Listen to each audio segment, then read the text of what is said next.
1절에서 9절 한 목소리로 읽겠습니다. 일곱째 달 곧 그 달 21일에 여호와의 말씀이 선지자 학개에게 임하니라. 이르시되 너는 스알디엘의 아들 유다 총독 스룹바벨과 여호사닥의 아들 대제사장 여호수아와 남은 백성에게 말하여 이르라. 너희 가운데에 남아있는 자 중에서 이 성전의 이전 영광을 본 자가 누구냐? 이제 이것이 너희에게 어떻게 보이느냐? 이것이 너희 눈에 보잘것없지 아니하냐? 그러나 여호와가 이르노라. 스룹바벨아 스스로 굳세게 할지어다. 여호사닥의 아들 대제사장 여호수아야 스스로 굳세게 할지어다. 여호와의 말이니라. 이 땅 모든 백성과 스스로 굳세게 하여 일할지어다. 내가 너희와 함께하노라. 만군의 여호와의 말이니라. 너희가 애굽에서 나올 때에 내가 너희와 언약한 말과 나의 영이 계속하여 너희 가운데에 머물러 있나니 너희는 두려워하지 말지어다. 만군의 여호와가 이같이 말하노라. 조금 있으면 내가 하늘과 땅과 바다와 육지를 진동시킬 것이요 또한 모든 나라를 진동시킬 것이며 모든 나라의 보배가 이르리니 내가 이 성전의 영광이 충만하게 하리라. 만군의 여호와의 말이니라. 은도 내 것이요 금도 내 것이니라. 만군의 여호와의 말이니라. 이 성전의 나중 영광이 이전 영광보다 크리라. 만군의 여호와의 말이니라. 내가 이곳에 평강을 주리라. 만군의 여호와의 말이니라. 아멘. 학개서는 여지껏 우리가 쭉 봐왔던 그런 예언서, 선지서하고는 좀 다르죠.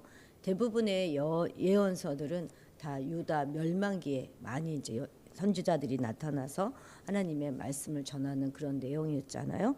그래서 빨리 회개하고 너희 죄 때문에 다 이렇게 멸망하니 빨리 회개하고 하나님께로 돌아와라. 또는 이제 뭐 바벨론에 항복하라. 그죠? 그리고 순순히 징계를 받아라. 뭐 이런 내용이었다면 이제 이 학개서는 포로 생활 다 마치고 그리고 돌아온 자들을 향한 하나님의 말씀을 전하는 내용이 바로 이 학개서입니다. 이 학개서, 그 다음에 스가랴, 그 다음에 말라기, 요 세 권의 책은 구약의 맨 마지막 책이죠. 이 세 권의 책이 포로기 이후에 선지자다 하는 것을 우리가 먼저 기억해야 하겠습니다. 자, 2장 1절 같이 읽겠습니다.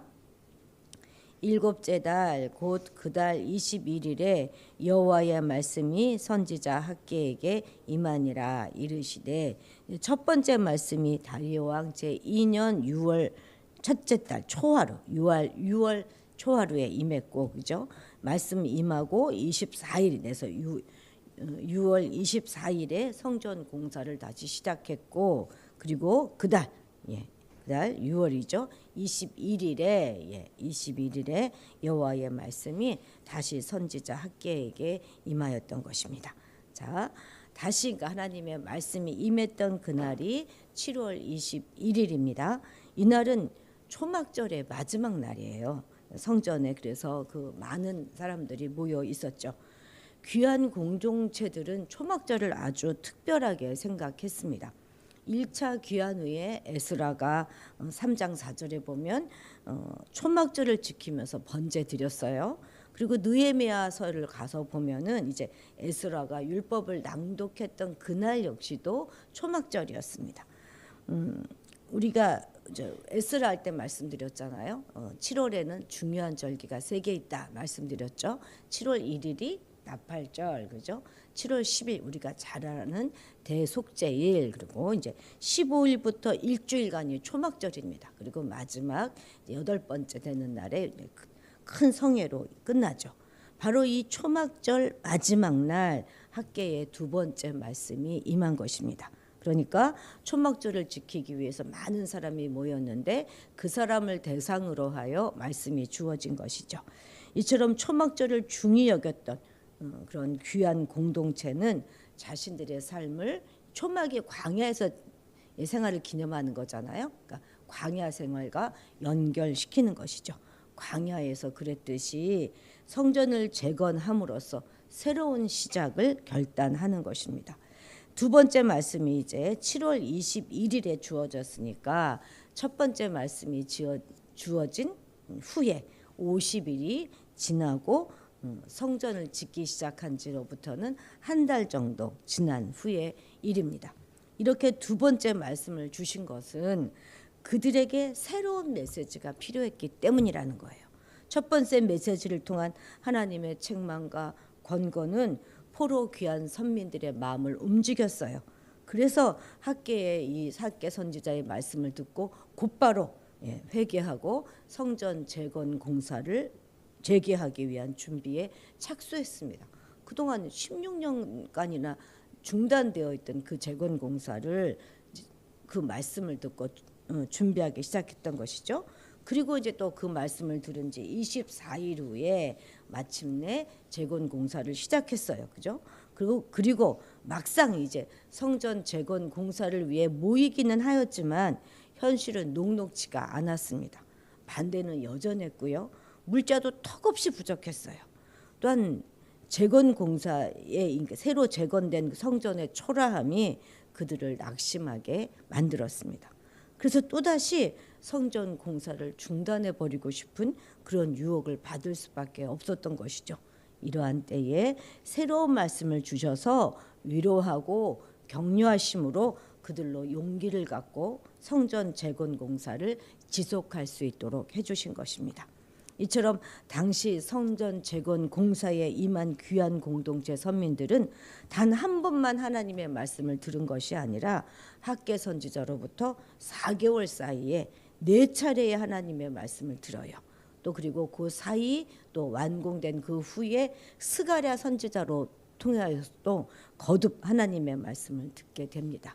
그렇기 때문에 그들은 낙심케 할 만한 여러 가지 많은 어려운 일이 있었음에도 불구하고 이전처럼 성전 재건 공사를 중단하지 않고 그 재개한 후에 약 2년 6개월 만에 성전을 완공하여 봉헌할 수 있었던 것이죠. 우리도 이렇게 하나님의 말씀을 지속적으로 들어야 이 험한 세상에서 인생을 바르게 살아갈 수가 있는 것이죠. 하나님의 일을 충실하게 잘 감당하며 힘있게 살아가기 위해서도 말씀을 지속적으로 들어야 하는 것입니다.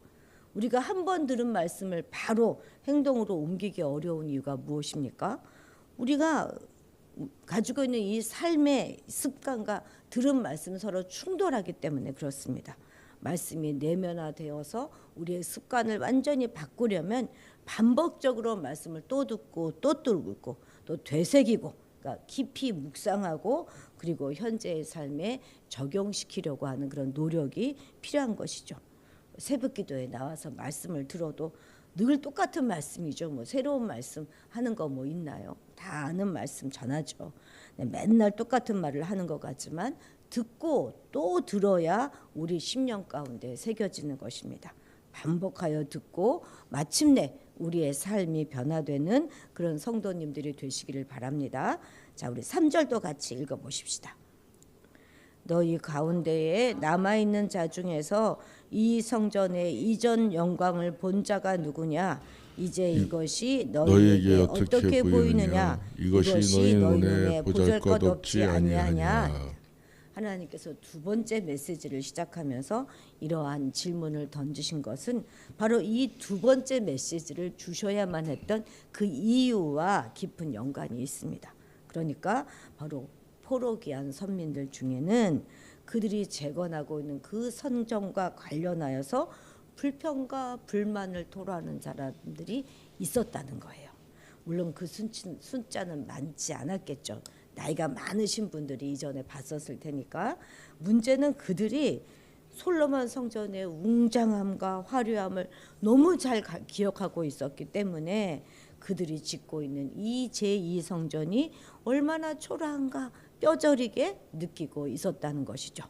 공사는 재개되었지만 찬란했던 옛 성전을 기억하는 이들에게 지금의 이 성전은 너무나 초라하기가 짝이 없는 거예요.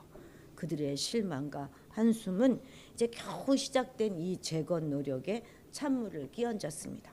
그들은 눈에 보이는 보잘것없는 현실만 바라보고 눈에 보이지 않는 하나님의 모습은 보지 못했어요. 초라한 성전이 곧 초라한 하나님의 모습인 것처럼 여기면서 낙담한 것이죠.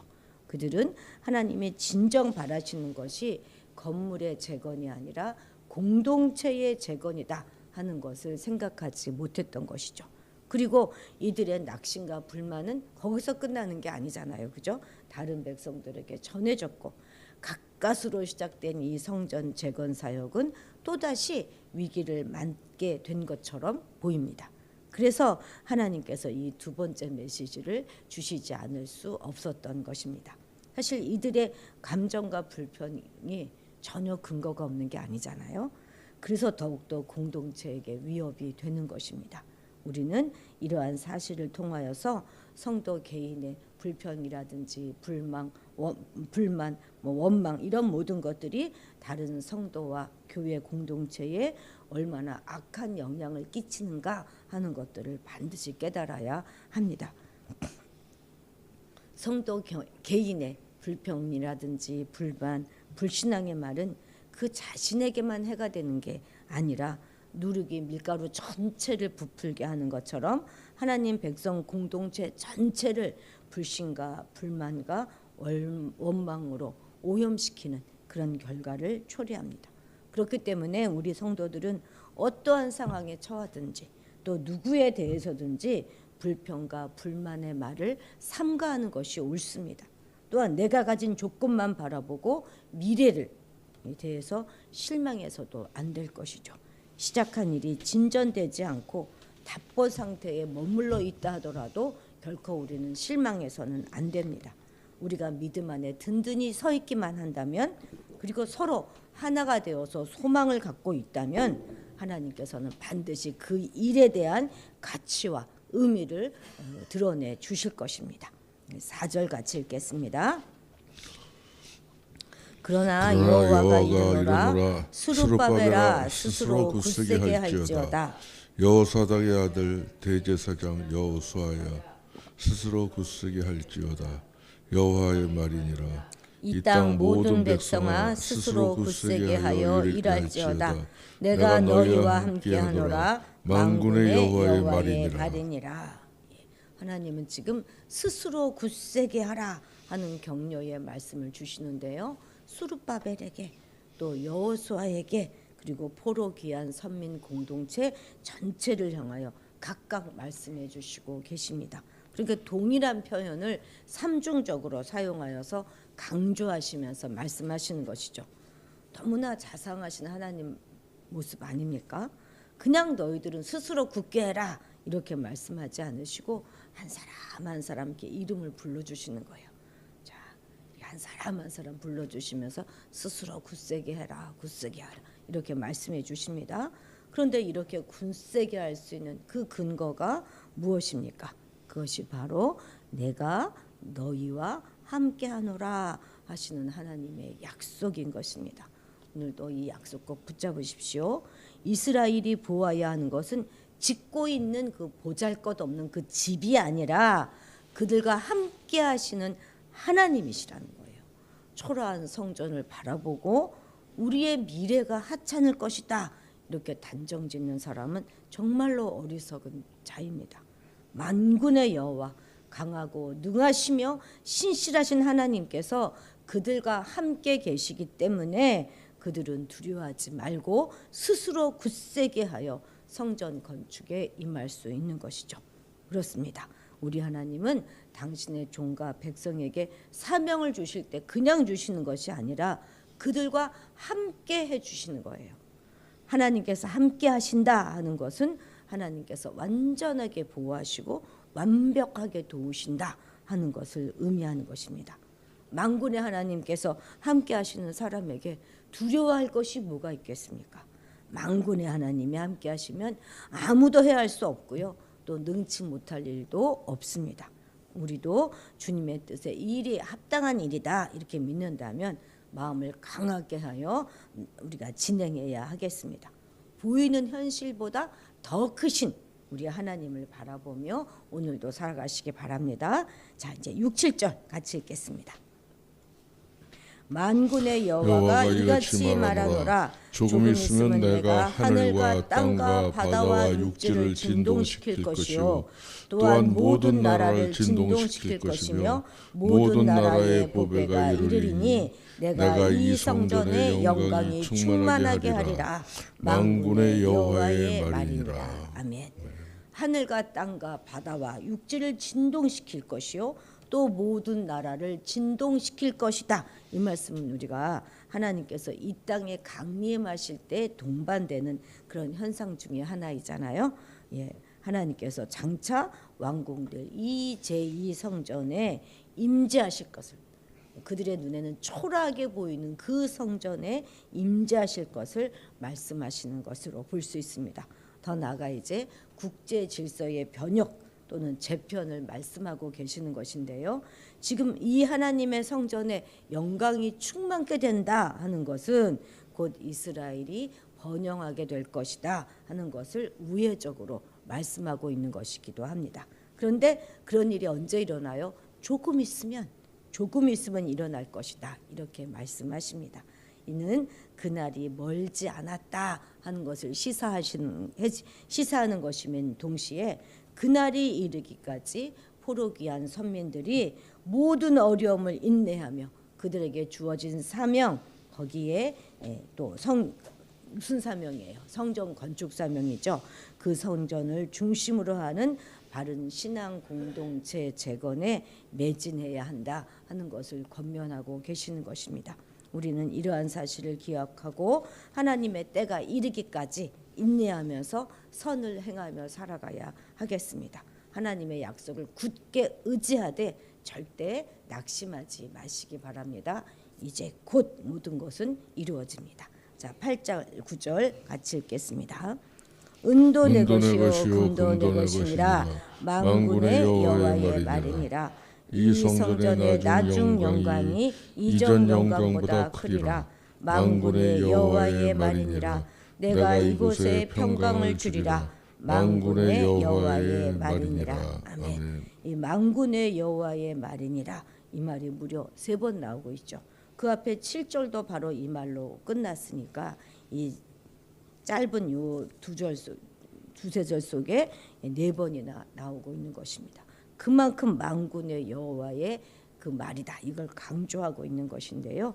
이 미래를 향한 하나님의 약속은 만군의 여호와, 만군의 여호와라는 호칭은 언약을 강조할 때 쓰는 그 호칭입니다. 그러니까 언약의 하나님의 말씀이기 때문에 반드시 성취될 것이다 하는 사실을 강조하고 있는 것입니다. 학개가 받은 두 번째 하나님의 예언의 말씀은 3절에서 보는 것처럼 영광으로 시작되었거든요. 그리고 이제 영광으로 끝을 맺고 있습니다. 소박한 성전이 맞을 미래는 솔로몬이 지은 성전의 영광보다 더 크고 영광스러울 것입니다. 이것은 성전 재건에 임하는 이들을 향한 격려의 말씀이기도 하고, 또 하나님의 영이 이러한 약속을 신뢰할 수 있는 근거는 하나님이 그들과 함께 하시고 하나님의 영이 그들 가운데 있다 하는 그 믿음이 이 그들의 근거가 되는 것이죠. 이들의 조상들이 성전이 없어서 망한 것이 아니라 그들 자신이 하나님의 거하실 성전이 되지 못했기 때문에 망한 것입니다. 하나님이 바라시는 것은 단지 건물의 재건이 아니라 하나님을 사랑하는 공동체의 재건입니다. 하나님을 사랑하는 공동체에 속한 그들은 어떤 상황이나 조건보다 하나님을 더 신뢰하고 열망하는 사람들이죠. 오늘도 하나님이 우리와 함께 하시면서 우리가 정말 하나님을 사랑하는 공동체를 잘 재건하여 가기를 간절히 원하신다는 사실을 기억하시고 오늘 하루도 그런 훈련으로 우리 자신을 내어놓는 그런 한 날이 되시기를 바랍니다. 기도하시겠습니다. 임마누엘의 하나님 아버지, 우리에게 보여지는 우리의 외적인 조건과 상황을 바라보는 것이 아니라 크신 하나님, 반드시 우리와 함께 하시는 하나님을 바라볼 수 있는 믿음과 눈을 허락하여 주옵소서. 우리 한 사람 한 사람이 하나님이 거하실 마땅한 성전으로 지어져가는 그 일에 우리의 모든 것을 투자할 수 있는 믿음의 사람이 되게 하옵소서. 이 땅에 재건되어져야 할 성전이 있다면 바로 우리 자신임을 고백합니다. 스스로 굳세게 하여 성전을 재건하라는 하나님의 말씀을 오늘 우리의 영으로 받아서 성전된 우리를 굳세게 하며 담대히 주님과 동행해가는 그런 삶을 살아갈 수 있도록 인도하여 주옵소서. 감사드리며 예수님의 이름으로 기도드렸습니다. 아멘. 아멘. 오늘은